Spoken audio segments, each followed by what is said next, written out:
Возьмем изолированный проводник, который состоит из двух отдельных частей А и Б, и сначала плотно их сомкнем. Укрепим на проводнике легкие полоски бумаги.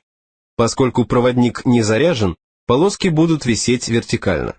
Приблизим теперь к проводнику заряженный металлический шар С, но не будем им касаться проводника. Листочки, подвешенные у концов проводника, 1 и 4, разойдутся сильнее, чем листочки у середины, 2 и 3. Это говорит о том, что проводник зарядился. Уберем заряженный шар.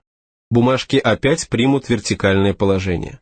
Рассмотрим, что произошло в проводнике, когда к нему поднесли заряженный шар. Будем считать, что шар заряжен положительно. Если поднести к полоскам бумаги на проводнике наэлектризованную стеклянную палочку, вспомните, что ее заряд положителен, то можно убедиться, что листочки 1 к ней притянутся, а листочки 4 оттолкнутся. Следовательно, заряд у левого конца проводника отрицательный, а у правого положительный. Если же заряженный шар убрать, то все листочки опадут. Проводник как был нейтральным, так и остался.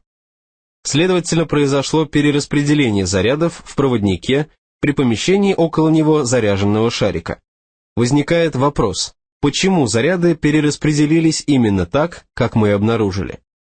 Чтобы объяснить этот факт, достаточно вспомнить, что отрицательно заряженные электроны могут свободно перемещаться по металлическому проводнику. Притягиваясь к положительно заряженному шару, они сконцентрировались у левого конца проводника. Недостаток же электронов, то есть избыток положительных ионов, приведет к появлению на правом конце проводника положительного заряда. Продолжим опыт.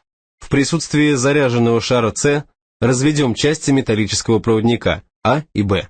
В этом случае совместившиеся электроны уже не могут вернуться назад после удаления заряженного шара.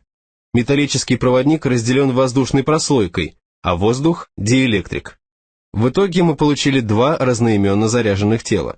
При этом мы не касались их каким-либо третьим заряженным предметом. Описанный способ электризации тел называют электризацией через влияние или электростатической индукцией. Сами же подобные заряды часто называют индуцированными.